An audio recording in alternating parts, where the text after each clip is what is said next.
नमस्कार, स्वागत है आपका कमोडिटी कॉल्स में। मैं हूं मनीषा गुप्ता। और अगर पिछले वित्त साल अभी तो जारी ही है, लेकिन अगर हम FY25 की बात करें तो किस कमोडिटी ने कितना रिटर्न दिया है और किस तरह से हमने इक्विटी मार्केट्स को यहां पर आउट परफॉर्म किया है, उस पर थोड़ी सी डिटेल चर्चा कर लेते हैं। हमारे साथ LKP सिक्योरिटीज के जतिन त्रिवेदी हैं। जतिन, नमस्कार। और पिछला एक साल अगर हम मुड़कर देखें तो क्लियरली सोने ने, चांदी ने, मेटल्स ने यहाँ पर काफी बेहतरीन रिटर्न दिए हैं।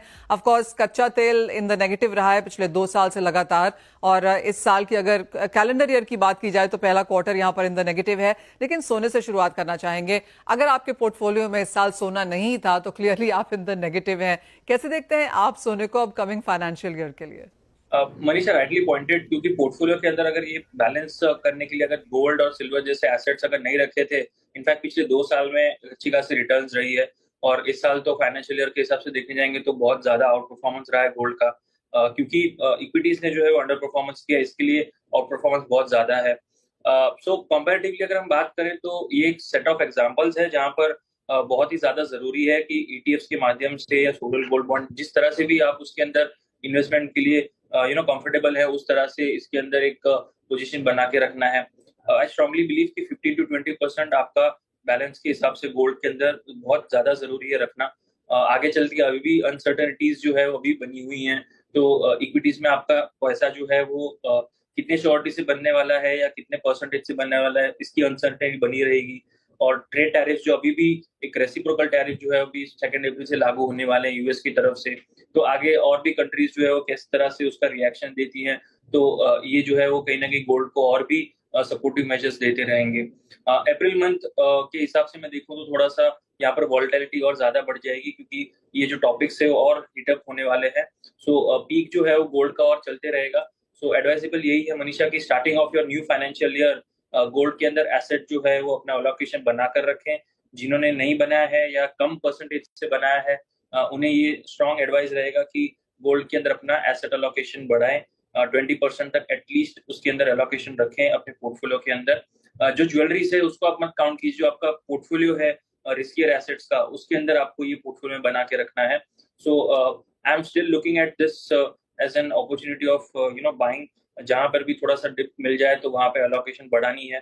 और सिल्वर तो स्पेशली मुझे लग रहा है कि और यहाँ से बड़ा पीक देने की और भी तेज दौड़ लगाएगा। 1007 और 1000, 8000, 1,08,000 और 1,07,000 के आसपास तक के लेवल्स में देख रहा हूँ, जो अप्रैल महीने के अंदर इजीली टच कर सकता है सिल्वर जो है वो। जिस तरह से कॉमेक्स में $34 के ऊपर अभी मेंटेन होना शुरू कर दिया है। $32 एक मेन सपोर्ट जोन है। मुझे नहीं लग रहा कि $32 के नीचे ये बहुत आसानी से ट्रेड होगा सिल्वर। और हायर साइड पे $35 एक माइनर हर्डल है, जिस जैसे ही इसके ऊपर ट्रेड करना शुरू करता है एक स्ट्रॉन्ग रैली टुवर्ड्स $37 भी दिखने मिलेगी सिल्वर के अंदर। सो गोल्ड सिल्वर दोनों ही एसेट क्लासेस में एक पॉजिटिव आउटलुक की तरह जाना है। वेल, एक्चुअली अगर देखें तो इस फाइनेंशियल ईयर का ये आखिरी दिन है, और आखिरी दिन भी यहाँ पर सोने ने ऑल टाइम हाई आपके लिए बनाया है। जो 3070-75 के लेवल्स के आसपास का कारोबार आप सोने में देख रहे हैं अंतर्राष्ट्रीय बाजारों में, ये ऑल टाइम हाई है। और अगर इस कैलेंडर ईयर की अब तक की बात करें तो ये 17वां दिन ऐसा है जब हमने ऑल टाइम हाई यहाँ पर सोने में बनता हुआ देखा है। तो 2650 के आसपास ये साल शुरू हुआ था। 3071 पे हम फिलहाल इसको कारोबार करता हुआ देख रहे हैं। तो ये इस क्वार्टर की बात है जहां पर करीब करीब $450 की बढ़त के साथ हमने सोने में कारोबार होता हुआ देखा है। जतिन, साथ ही साथ एनर्जी में क्या कहेंगे, क्योंकि ये पिछले 2 साल से लगातार नेगेटिव दे रहा है। भारतीय एज एन इकोनॉमी के लिए तो ये काफी बेहतरीन है। यहां से आपको क्या सेंस लगती है, और गिरावट देखने को मिलेगी इस साल में? क्रूड जो है वो मुझे लग रहा है रेंज बाउंड रहना चाहिए मनीषा। जिस तरह से डॉलर इंडेक्स ने अपनी जो मोमेंटम अपनी फेड आउट की है, और रुपया जो है उसी के सामने एक अच्छी खासी तेजी पकड़ के चल रहा है। मुझे लग रहा है डॉलर इंडेक्स का सॉफ्टनेस और कहीं ना कहीं यूएस की तरफ से प्रेशर आना, जब भी तेल के दाम आपको 75 76 के आसपास अगर WTI क्रूड पहुंच भी जाता है, तो तुरंत यूएस की तरफ से कोई ना कोई एंगल से प्रेशर आ जाएगा, जिसके कारण से आपको क्रूड ऑयल के अंदर बहुत ज्यादा तेजी नहीं मिलेगी। और रशिया ओपेक जितना भी ट्राई कर ले, जब भी $65 के आसपास WTI मिलेगा, तब प्रोडक्शन कट्स कह लीजिए या कोई भी नेगेटिव न्यूज फ्लो आने शुरू हो जाए, तो वहां से सपोर्ट भी लेगा। तो 65 से 75 एक बड़ा रेंज जो है, यही मैं देख रहा हूँ क्रूड ऑयल के लिए।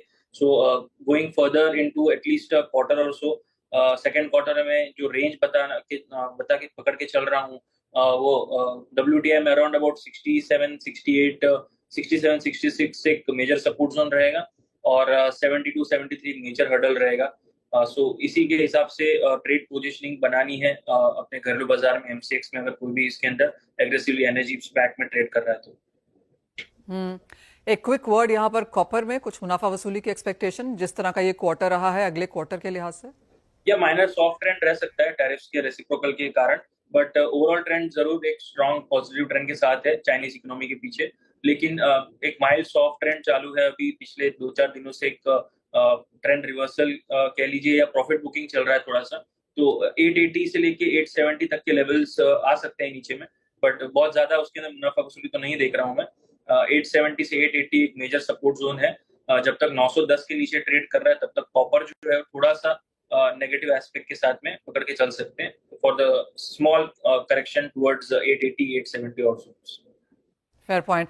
और जतिन एक बहुत इंपॉर्टेंट बात कहते हुए नजर आए हैं यहाँ पर कि जो ज्वेलरी आपके पास है उसको काउंट ना करें, सोने को अपने पोर्टफोलियो में लें और 20% उसको फाइनेंशियलाइजेशन के हिसाब से इसको इंक्लूड करें। बहुत शुक्रिया जतिन हमारे साथ आज जुड़ने के लिए, तमाम कमोडिटीज पे बात करने के लिए। एक ब्रेक का समय है, जब लौटेंगे तो लेकर आएंगे कुछ और खबरें। हमारे साथ India pulses and grains merchant association के चेयरमैन विमल कोठारी हैं। विमल जी, एक बड़ी अच्छी खबर आई आपके लिए, 10% की ड्यूटी चने पे, जो आप काफी समय से एडवोकेट भी करते रहे हैं। क्या इम्पैक्ट इमीडिएटली प्राइसेस पे देखने को मिला है? धन्यवाद मनीषा जी। देखिए, जो ड्यूटी जो 10% लगाई है, एक ये मैसेज है सरकार का। अगर आपने देखा पिछले कुछ दिनों पहले येलो पीस पे और मसूर पे भी जो नोटिफिकेशन आया था, येलो पीस को 0 ड्यूटी पे एक्सटेंड किया गया है, मसूर को जो है 10% ड्यूटी लगा के उसको भी एक्सटेंड किया गया है। तो अब मुझे लग रहा है कि दालों का लगभग आयात जो है लगभग सारा खुल चुका है। आप तुअर, उड़द, मसूर, चना, मटर और एक बहुत ही सामान्य नॉमिनल अमाउंट ऑफ ड्यूटी इस पे लगाई गई है। ये थोड़ा सा जो ये पॉलिसी जो सरकार की, ऐसा लग रहा है कि सरकार काफी मात्रा में इंपोर्ट करना चाहती है ताकि यहाँ पे जो दालों के दाम है बढ़े नहीं, क्योंकि लास्ट 2 सालों में दाम काफी बढ़े थे। लेकिन मैं आपको एक बात कहना चाहता हूँ कि जो सरकार की पॉलिसी है, जो भी कुछ पिछले महीने ही माननीय प्रधानमंत्री जी ने जो वेबिनार किया था आत्मनिर्भर दालों की आत्मनिर्भरता के लिए, उसके लिए एक बहुत बड़ा ये कंट्राडिक्शन है, ये एक बहुत बड़ा सेटबैक है। क्योंकि एक तरफ आप सस्ती दालें मंगा रहे हैं, दूसरी तरफ आप एमएसपी पे आप दालों को खरीदने की बात खरीद रहे हैं। दोनों चीजों में बहुत बड़ा कंट्राडिक्शन है। विमल जी, इंडस्ट्री कितना इम्पोर्ट ड्यूटी मांग रही थी? हमारी तरफ से ऐसा कोई रिकमेंडेशन नहीं किया गया था, लेकिन मैं समझता हूँ अगर एक रिजनेबल अमाउंट ऑफ ड्यूटी तो कम से कम 25% ड्यूटी होनी चाहिए थी इस पे। पहले 66% ड्यूटी थी। मनीषा जी, देखिए आप येलो पीज और चना काफी लगभग 4-5 साल से सरकार ने बंद कर रखा था। येलो पे रेस्ट्रिक्शन था और चने पे 66% ड्यूटी थी। इसलिए हमारे यहाँ जब हमारे यहाँ उत्पादन कम हुआ तो सरकार ने 66% से करके 0% कर दिया। तो वहां पे ऑस्ट्रेलिया में जो 5 लाख टन का उत्पादन होता है बढ़कर 22.5 लाख टन हुआ। इस तो अभी जो 10% ड्यूटी लगाई है ये प्राइस में एडजस्ट हो जाएगी। आपने देखा होगा मसूर में भी जो प्राइस 10% ड्यूटी लगाई है, इससे बिल्कुल दामों में कोई वृद्धि नहीं हुई, फर्क नहीं पड़ा है। और मानना है कि कुछ समय में ये चने का भी जो है इसमें साथ कुछ हमारे यहाँ बाजार में 1-2 रुपए की एक बार टेम्परेरी तेजी आएगी, लेकिन ये भी प्राइस में एब्जॉर्ब हो जाएगी। कुछ प्राइस यहाँ थोड़े बढ़ेंगे, थोड़े वहाँ एडजस्ट हो जाएंगे। और ये जो किसी और ऑस्ट्रेलिया के किसानों को एक अच्छा मैसेज है कि आप इस बार भी उत्पादन करिए और हम आपको ओके। विमल जी, आप कहेंगे एक बॉटम शायद यहाँ पर दालों के प्राइसेस में बन चुका है, या यहाँ से आपको लगता है कि जिस तरह की सरकार ने चेंजेस किए हैं जो बहुत मिनिमल है, कोई बहुत बड़ा फर्क नहीं पड़ेगा? हाँ, ये बिल्कुल है कि जो प्राइस जो दालों के दाम है वो काफी नीचे आ चुके हैं। अब मैं नहीं समझता हूँ कि सभी दालों के भाव जो हैं जो अब इनमें कोई नीचे गिरावट आएगी। ऑलरेडी दालें जो है मिनिमम सपोर्ट प्राइस के नीचे बिक रही है। सभी दालें मिनिमम सपोर्ट प्राइस के नीचे बिक रही है। लेकिन जहां तक पॉलिसी का सवाल है, मैं समझता हूँ एक बहुत बड़ा कंट्राडिक्शन है। मैं नहीं समझता हूँ कि आत्मनिर्भरता की तरफ हम जा रहे हैं, रादर हम इम्पोर्ट रिलायंस की तरफ जा रहे हैं। तो हमारा ऐसा मानना है कि सरकार को पूरी पॉलिसी पे रिलुक करना चाहिए और आप कम से कम आप इम्पोर्ट करिए। इम्पोर्ट से हमारा कोई इशू नहीं है, हमारी कोई बाधा नहीं है। हम अगर हमारे यहाँ कमी है तो इम्पोर्ट करना चाहिए, लेकिन आप कम से कम इम्पोर्ट का जो लैंडिंग प्राइस है, जो मैं बार बार कहते आ रहा हूँ, वो सपोर्ट प्राइस से कम नहीं होना चाहिए। नहीं तो आपकी जो मिनिमम सपोर्ट प्राइस की जो पॉलिसी है आपकी जो आत्मनिर्भरता की पॉलिसी है वो तो कम्प्लीटली इरेलेवेंट हो जाएगी, और हमारा वही हाल होगा जो हमारे तेलों में हाल हुआ है। मुझे याद है, हम जब तेल इंपोर्ट करना शुरू किए थे तो हमारे यहाँ पाम ऑयल बड़ा सस्ता होकर आता था, तो हमने बड़ी मात्रा में पाम ऑयल इंपोर्ट किया। और आज की हालत ये है कि हमारी जो रिक्वायरमेंट है 65% of edible oil requirement is made through the import.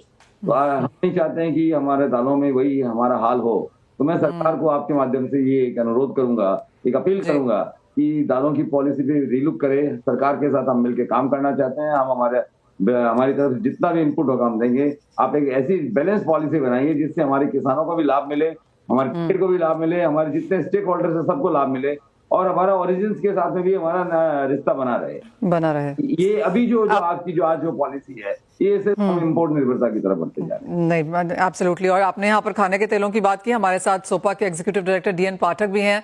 Mister पाठक के लिए भी कल एक अच्छी खबर थी, आई डोंट नो कितनी अच्छी खबर है, लेकिन जैसे विमल जी कह रहे हैं मिस्टर पाठक की वो हालत उनको दालों की नहीं चाहिए जो खाने के तेलों की हो, जो आपको थोड़ा बहुत कल मिला है कि ठीक है नेफेड और एनसीसीएफ ना बेचें।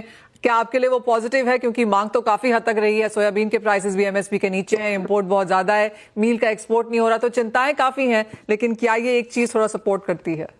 सिल्वर लाइनिंग है। हमने जब 3 मार्च को बेचने की घोषणा की थी नेफेड ने, तभी सरकार से कहा था कि साहब ये इसको भी ना बेचा जाए, कीमतें पहले से ही इतनी डिप्रेस्ड हैं। अभी जब अगर 20 लाख टन सामान बेचना शुरू किया नेफेड और एनसीसीएफ तो प्राइसेस और डिप्रेस होंगे, और वैसा हुआ भी।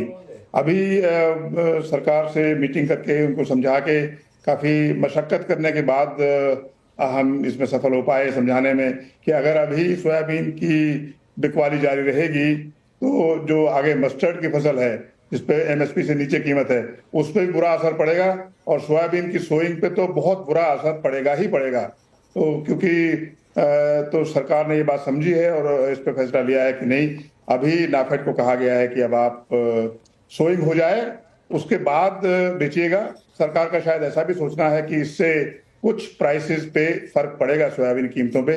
मुझे भी लगता है कि अगर 20 लाख टन का मटेरियल जुलाई तक होल्ड रहेगा तो थोड़ी सप्लाई सिचुएशन ऐसी रहेगी कि कीमतें शायद थोड़ी प्रॉप हों। सरकार को फायदा होगा, किसान को फायदा होगा, और जितना रिजेक्शन किसान को हो रहा था कि हम सोयाबीन बोए कि नहीं बोए, उस पर थोड़ा फर्क पड़ेगा कि हाँ सरकार सुन रही है, देख रही है।